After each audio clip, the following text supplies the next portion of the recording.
Start the topic of cell. आज हम इस वीडियो में सेल के बारे में पढ़ेंगे। सेल यानी कोशिका। कोशिका की खोज किसने की, ये क्या होता है, कौन से राइटर ने इसको सबसे पहले देखा, ये सब के बारे में आज हम यहाँ जानेंगे। चलिए स्टार्ट करते हैं टॉपिक।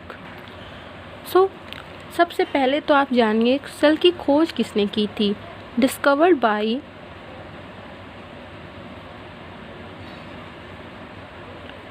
बाय रॉबर्ट हुक इन 1665। ठीक, रॉबर्ट हुक ने सेल कोशिका की खोज की थी। किसमें की थी? इन्होंने नॉन लिविंग सेल्स में की खोज की थी। जो नॉन लिविंग ऑर्गन्स होते हैं, जो ऑर्गेनिज्म होते हैं, उनकी खोज की थी इन नॉन लिविंग सेल। जो था नॉन लिविंग सेल का नाम क्या था? माइक्रोग्राफिया। ठीक है, माइक्रोग्राफिया एक नॉन लिविंग सेल है जिसको सबसे पहले रॉबर्ट हुक ने देखा था। ठीक, सबसे फर्स्ट पॉइंट आपका यही है। लेकिन अब ये है नॉन लिविंग सेल में तो खोज की थी, लिविंग सेल का क्या हुआ? तो इन लिविंग सेल डिस्कवर्ड बाय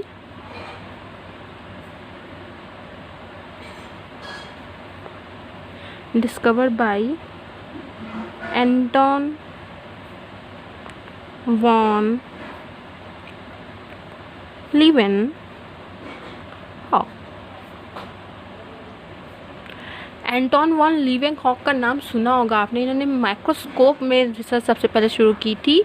ये माइक्रोलॉजिस्ट थे और इन्होंने ही लिविंग सेल की खोज की थी। वो लिविंग सेल का नाम क्या था?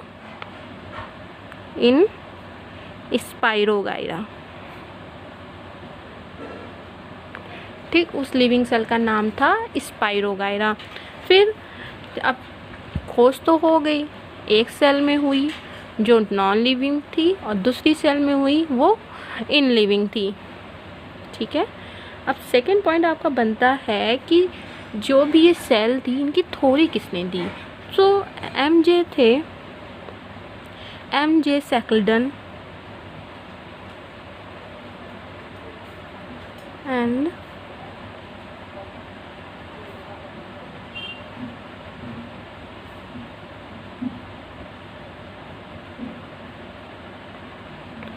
(1838 और 1839 में सैकल्डन एंड सेक्वान ने कहा कि सेल कोशिका जो है वो एक स्ट्रक्चर और फंक्शनल यूनिट है। यानी जिसका कार्य बनाना और कार्य करना है, उसका कार्य ही यही था कि ये स्ट्रक्चर एंड फंक्शनल यूनिट थी। यूनिट यानी एक ऐसी इकाई जिसका काम स्ट्रक्चर बनाना, संरचना बनाना और काम करना है। ठीक है, तो हम इसको लिखेंगे structural unit of life and functional unit of life.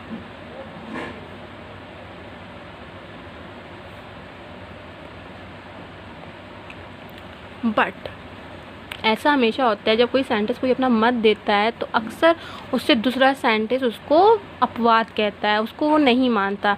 इसी तरह इनके केस में भी ये था कि एक साइंटिस्ट थे, उनका नाम रोडोल्फ था, रोडोल्फ विर्चो।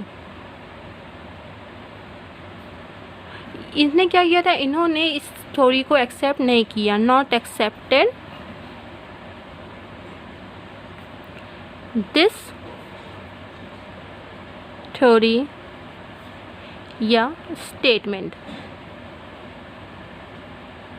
अभी ये थ्योरी बनी नहीं, उन्होंने बस ये बताया, जो सैकल्डन और सेक्वान थे उन्होंने बस ये कहा कि ये स्ट्रक्चर यूनिट ऑफ लाइफ और फंक्शन यूनिट ऑफ लाइफ है, लेकिन इसको थ्योरी का दर्जा भी नहीं दिया गया था। फिर रदरफोर्ड विर्चो ने इसे कहा कि मैं तो इसको स्वीकार नहीं करूँगा, ये थ्योरी ही गलत है। इनके अनुसार अकॉर्डिंग टू हिम क्या था? Cell arise from preexisting cell. इनका कहना था कि जो कोशिका है, जो सेल है, वो पुरानी सेल से बनती है, यानी ये अपने सेल खुद को ही बनाती है। सेल ही सेल का प्रोडक्शन करती है। प्री एग्जाइटिंग सेल, जो पहले सेल बन चुकी थी उन्हीं से ही नई सेल बन रही है। तो इनका कहना भी सही था। इसके कारण ये दोनों के मतों को जोड़ के एक नया मत आया, जिसको हम सेल थ्योरी के नाम से जानते हैं। Cell theory. सेल थ्योरी में कुछ पॉइंट्स आते हैं। सबसे पहला पॉइंट सेल थ्योरी का होता है, all living things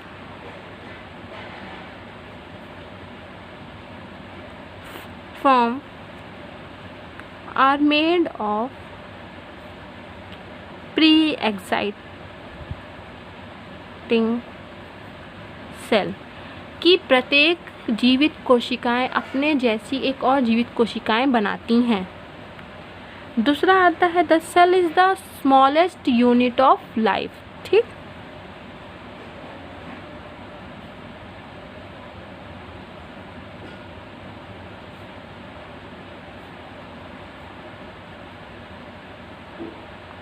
of life. और सबसे लास्ट में तो आता है वही सेकेंडन और सेक्वान का मत, cell is a structural and functional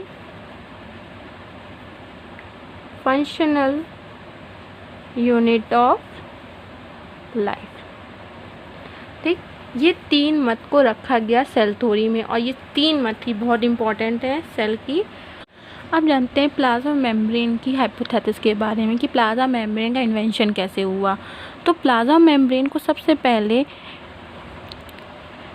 पिफर नामक साइंटिस्ट थे, उन्होंने इसका आइडिया दिया कि हाँ, कोई एक लेयर भी है जो ऑस्मोसिस करती है। ठीक, उन्होंने उसका प्लाज्मा मेम्ब्रेन नाम नहीं दिया, लेकिन उन्होंने ये बताया कि ये एक लेयर है। तो give idea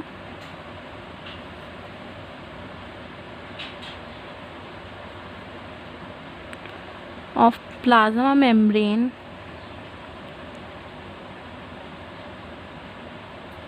around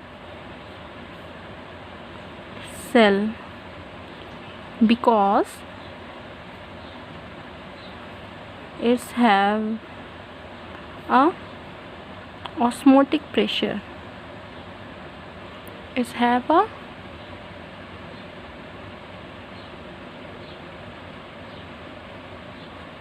because it's have a osmotic pressure. ठीक है, ऑस्मोटिक प्रेशर था इसमें, इसीलिए इनको आइडिया आया प्लाज्मा मेम्ब्रेन का। फिर साइंटिस्ट आए Charles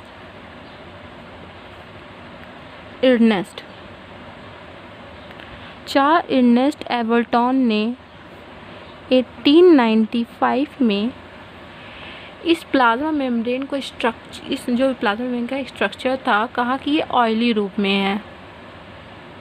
it's feel like oily texture, इसमें ऑयली टेक्सचर का गुण जैसा दिख रहा है, और ऑयली टेक्सचर है तो वो लिपिड जैसा दिख रहा है। ठीक, and I give the idea of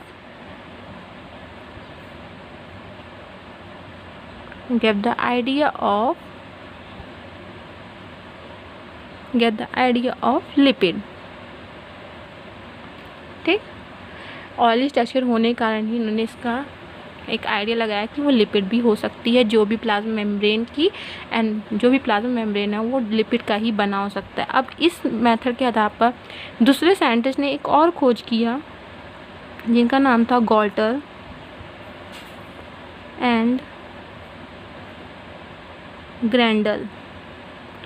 1925 में ये दोनों साइंटिस्टों ने ये बताया कि लिपिड बाई लेयर होती है। इसका स्ट्रक्चर कुछ ऐसा दिखता है।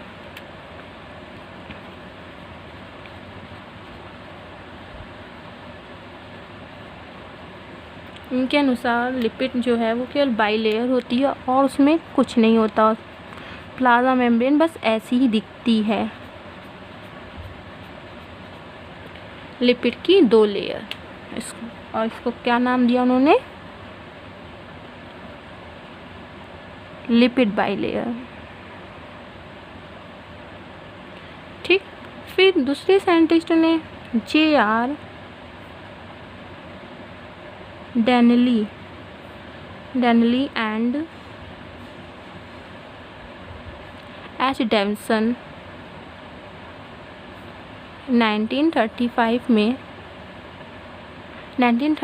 में इन्होंने कहा कि इसमें प्रोटीन भी है। एक और चीज़ घुसेड़ दी, इतना तो ठीक था, लेकिन उन्होंने ये भी बता दिया कि including protein with lipid bilayer. ठीक, इन्होंने ये तो बता दिया कि उसमें प्रोटीन है, वो लिपिड बाइलेयर में प्रोटीन है, लेकिन किस तरह रिजेक्ट कर रही है उसमें ये नहीं बताया।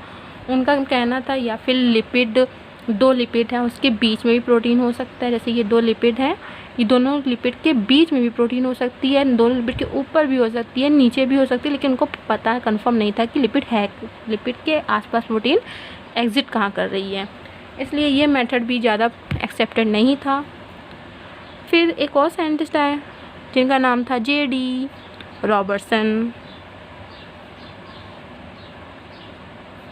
1959 में। इन्होंने कहा कि जो प्लाज्मा मेम्ब्रेन है वो 3 लेयर्ड है। इनके अनुसार ये 3 लेयर्ड हो गई। अब ये 3 लेयर स्ट्रक्चर इन्होंने कैसे बताया, इन्होंने ऐसे दिखाया, ये लिपिड है, ये नहीं, ये प्रोटीन है, ये प्रोटीन है, और ये जो 2 लेयर है बाइलिपिड की, ये प्रोटीन के अंदर का काम है करती है, प्रोटीन लिपिड बाइलेयर प्रोटीन। ठीक, इन्होंने सैंडविच मॉडल बता दिया, इसको हम सैंडविच मॉडल भी कहते हैं कि 2 प्रोटीन के बीच में लिपिड आलू के जैसे भरी पड़ी है, लेकिन ये भी एक्सेप्टेड नहीं थी। फिर आए S.J. Singer and G.L. Nicolson. ये वो साइंटिस्ट आ गए जिनका हम लोग को और जो भी साइंटिस्ट है उनको वेट था कि कौन सा ऐसा साइंटिस्ट आएगा जो प्लाज्मा मेम्ब्रेन की स्ट्रक्चर को पता लगाएगा। तो ये वो साइंटिस्ट है S.J. Singer and J.L. Nicolson. इनका जो मेथड था वो सबसे acceptable and most famous method था, जो इन्होंने हाइपोथेसिस दी थी प्लाज्मा मेम्ब्रेन की, वो मोस्ट एक्सेप्टेड थ्योरी थी। ठीक है, इनकी थ्योरी के अनुसार, इसकी थ्योरी को हम फ्लूइड मोज़ेक मॉडल भी कहते हैं, फ्लूइड मोज़ेक मॉडल। ठीक, इसको हम कहेंगे फ्लूइड मोज़ेक मॉडल। ये थ्योरी है मोस्ट एक्सेप्टेड,